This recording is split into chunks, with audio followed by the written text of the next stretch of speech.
Bienvenidos amigos. Sí, en todas las casas cuecen habas y en todos los regímenes, en todos los sistemas, hay disidencia en ambos bandos, en ambas partes, en ambos partidos. En fin, depende de la estructura que desde el punto de vista político se haya establecido en el país. Por estos días se habla de toda una serie de situaciones muy fuertes en todas partes, en Estados Unidos, en Europa, en la zona de Oriente Medio, se habla de América, de Hispanoamérica, de todas partes, China, India y demás. Y siempre, pues se hace referencia a contradicciones internas, problemas internos, pero generalmente el discurso que copa todas las redes y que copa todos los medios, pues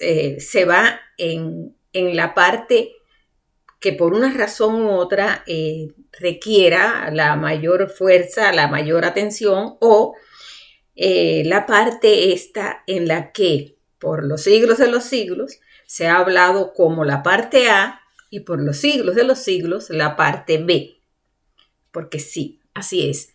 No se pierde mucho tiempo en los momentos que vivimos en acordarnos que en la parte A también hay disidentes de los que dominan el discurso de la parte A, que en la parte B también hay disidentes de los que dominan el discurso allí, y que por debajo de todo esto hay seres humanos víctimas de todas estas situaciones. Ahora les cuento por qué en este podcast que voy a compartirles en el día de hoy. Veamos.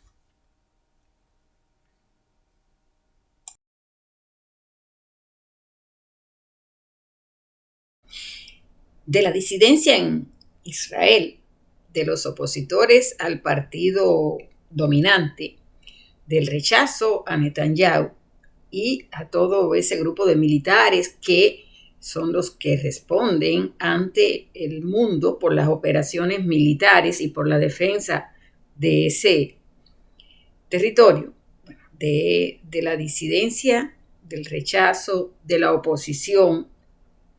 A Israel sí se habla bastante, sí encontramos muchas publicaciones en las redes sociales y en los analistas, los expertos, los geopolíticos y los que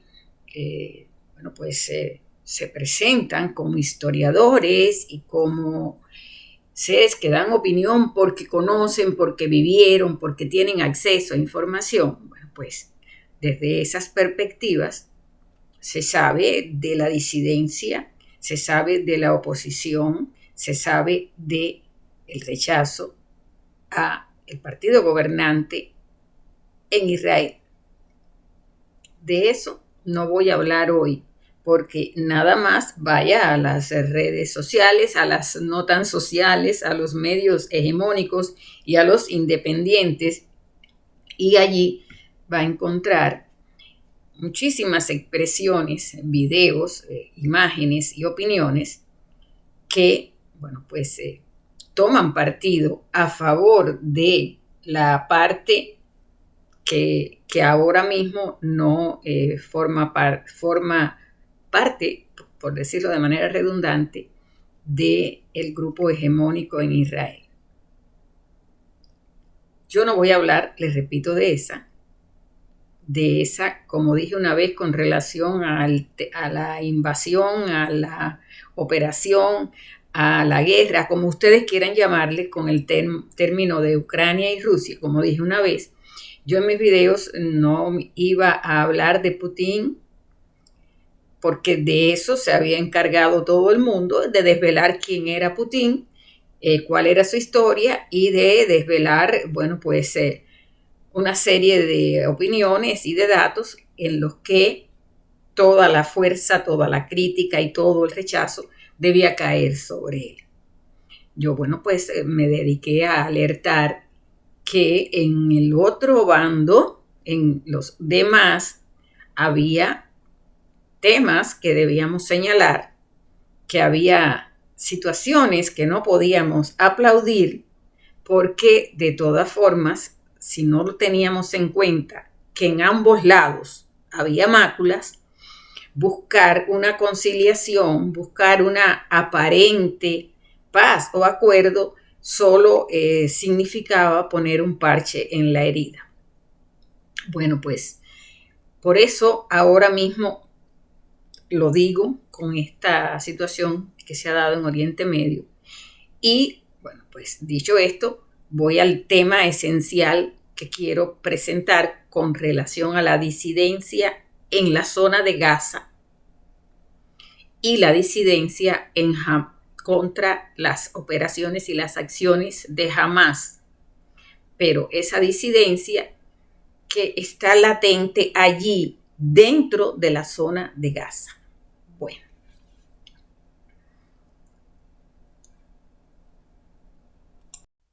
Ansalatina.com, una publicación italiana, en noviembre de 2023, a pocos días, semanas de haber ocurrido la situación horrenda que ha marcado el compás de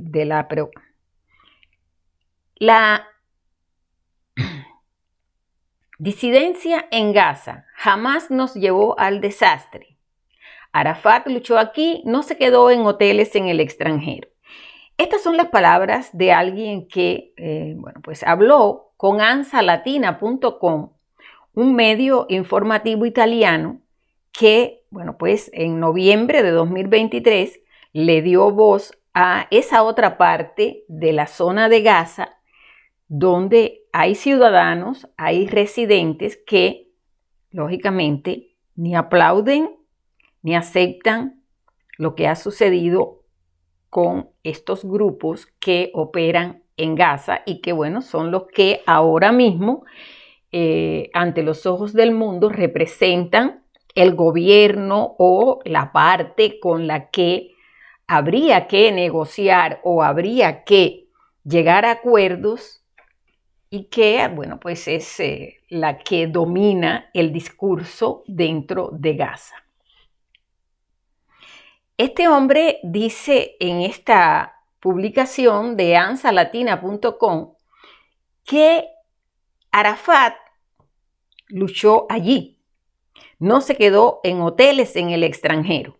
Yasser Arafat, pues fue conocido mundialmente como el líder de la Autoridad Palestina, fue el hombre que estuvo en toda la historia a finales del siglo pasado con relación a lograr acuerdos, concertaciones y demás. Yo no me voy a dedicar a hablar de Yasser Arafat aquí, pero doy brevemente esta pauta para algunos que de pronto no recuerden y si quieren, pues en el buscador de siempre encontrarán información sobre él.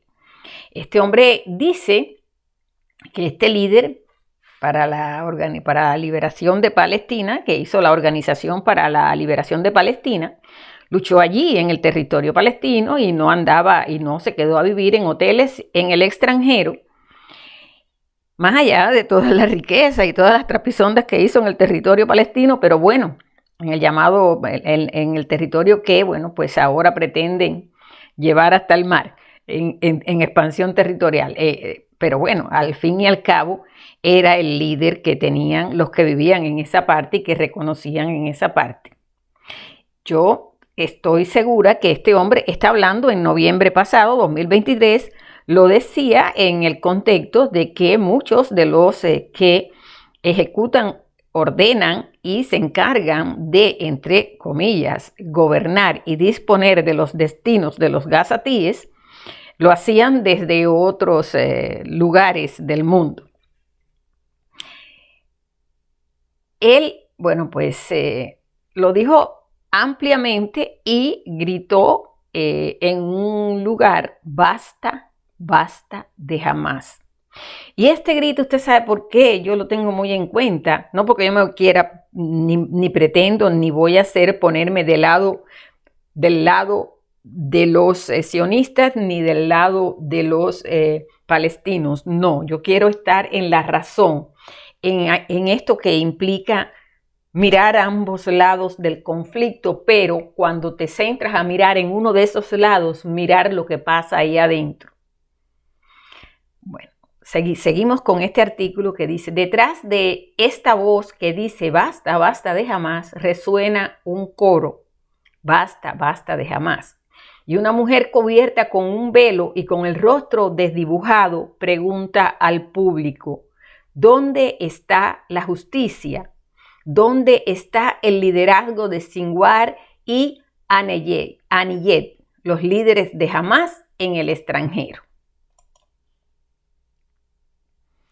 Un portavoz de la facción, Jihad al-Bassam, fue filmado mientras se preparaba para leer un texto en una conferencia de prensa en el hospital de Shifa, cuando inesperadamente un hombre aparece detrás de él gritando: ¡que Dios nos proteja de Hamás! Al-Bassam baja la mirada sin volverse y sin hacer ningún comentario. Se trata de fragmentos de imágenes mostradas a la prensa por el portavoz militar israelí que, en su opinión, reflejan la ira de los habitantes de la franja hacia quienes iniciaron el conflicto con Israel el 7 de octubre y todo lo que siguió. En los últimos años han surgido protestas contra Hamás, particularmente por cuestiones económicas. En este mismo medio italiano que habla de esa situación, bueno, pues ellos abren una segunda parte donde dice: Gaza, desolación, destrucción y muerte, bronca contra Hamás. En julio pasado, se refiere a julio de 2023, antes de que, bueno, ocurriera toda esta cruzada espantosa el 7 de octubre. En julio pasado se produjeron nuevas manifestaciones contra Hamás en Khan Yunis, en el sur de la franja, que se extendieron a otras localidades. Miles de personas salieron a la calle para denunciar los aumentos de impuestos, los cortes de electricidad aún más graves en días de mucho calor, el desempleo y la corrupción del gobierno de Hamás. El régimen respondió imponiendo un bloqueo de prensa, sofocando las protestas y acusando a Fatah de fomentar las tensiones. Este régimen que respondió, al que se refiere este informe, es al régimen de Hamás, que ante todas estas protestas hizo un mayor bloqueo de prensa, sofocó las protestas, acusó a Fatah. Incluso en esos días se podían encontrar en la web expresiones de disidencia de Hamás. Una anciana con el rostro descubierto lanzó anatemas desde una calle de Gaza que, bueno, significaban: intentamos escapar. Pero ellos, o sea, Hamás, nos obligaron a quedarnos, me amenazaron. Te cortaremos si huyes, te cortaremos el cuello.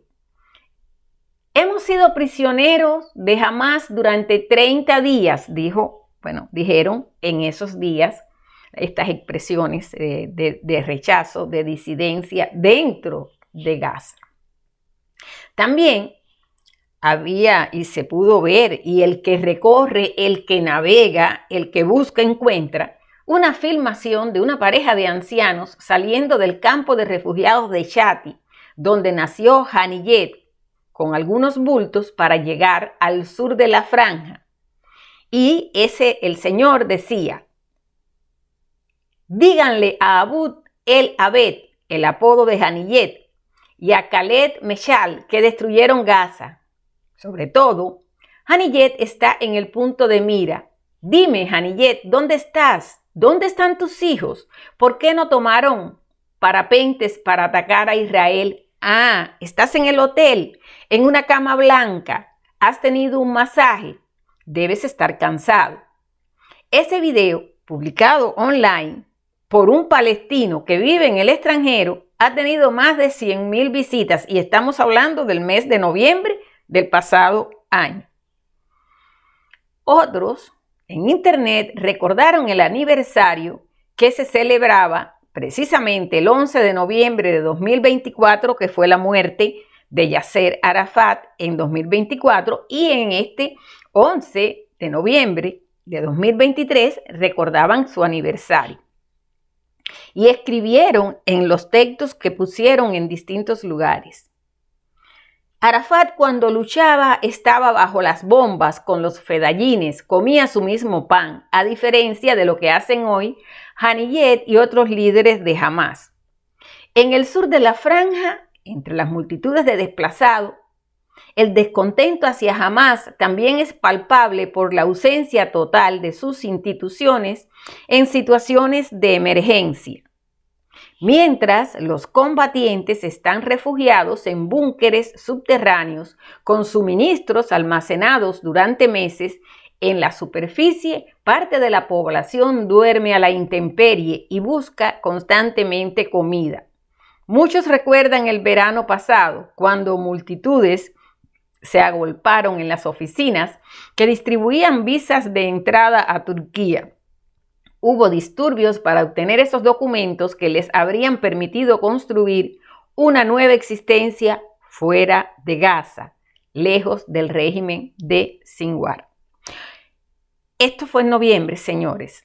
Sabemos a estas alturas en que estamos, finalizando mayo de 2024, que la situación en esos territorios es insostenible, que han muerto miles y miles de seres humanos en un conflicto en el que sus principales jefes, sus líderes y muchos de los que han llegado, han traído y han provocado esto, como ahí dicen, ni están allí y sus familias están a buen resguardo.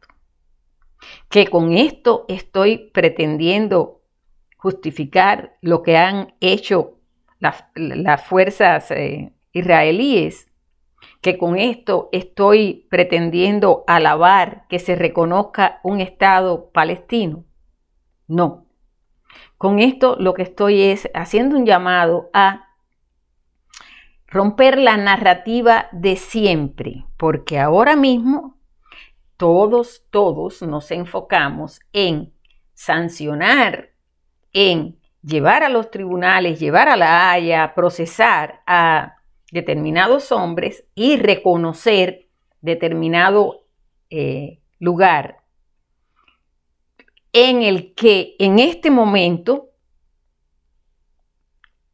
esos hombres, esos criminales, esos que desde el territorio de Gaza y desde otros territorios de la zona de Cisjordania, Palestina, como quieran llamarle, territorios ocupados, bueno, cada cual de acuerdo a su concepto utiliza uno u otro lugar. Esos hombres que desde ahí han tomado decisiones y han ejecutado acciones